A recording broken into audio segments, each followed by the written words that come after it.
Our first question goes to Mr. Scott.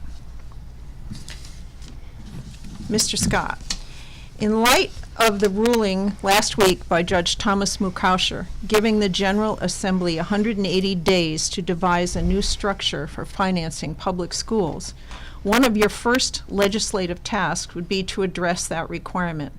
Certainly Groton has had reason to know about what happened in the assignment of educational cost-sharing funds last year. Do you agree with the ruling, and how would you propose to address the problem of unequal educational opportunity for children in different towns? Thank you for that question, and thank you all for holding this forum today. That ruling that came down is going to create a lot of work for the legislature, and I'm not certain that we can even meet the deadline that has been prescribed for us. I mean, we get sworn in early January. It takes some time to ramp up the legislative process, and by I think it was March 9th, we're supposed to have everything done. I don't know that that's a realistic schedule for us to be able to accomplish much in the General Assembly. And I think it's interesting that even the winners of the lawsuit are contemplating an appeal of this process because the lawsuit or the judgment may have gone a little bit too far. Educational cost sharing has been a struggle in Groton. We had a situation earlier this year where Democratic leadership had announced a cut of nearly $5 million to the educational cost sharing grant for the town of Groton. I fought long and hard to fix that. We got that cut reduced to $300,000, or about 3%, which is one of the best educational cost-sharing grant cuts by percentage in the region. Groton and Ledyard both had the two lowest by percentage cuts. The process probably isn't fair. It's a process that we've inherited. But Groton has a unique story to tell in that we have the military children that we educate, and they live in military housing, which doesn't get taxed the way a regular home gets taxed.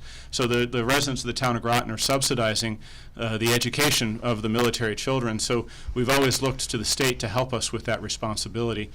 So whatever we do going forward, we definitely want to make sure that our military children are going to get the education they deserve, as well as our regular residents, and that the financial burden is shared fairly. Thank you. Ms. Conley? As an attorney, I've spent an awful lot of time going through the decision by Judge Mukausher. I probably spent more time than a lot of others did. But both sides are most likely going to appeal this decision.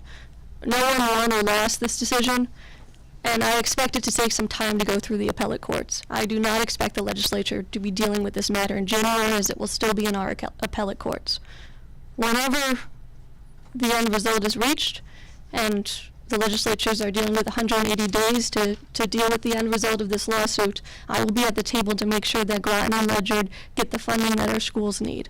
We do have a very unique situation with the military, with untaxable property. The federal money that we receive to educate the military students does not go far to cover the cost of their education. So just as cities face an awful lot of untaxable property, so does the town of Groton.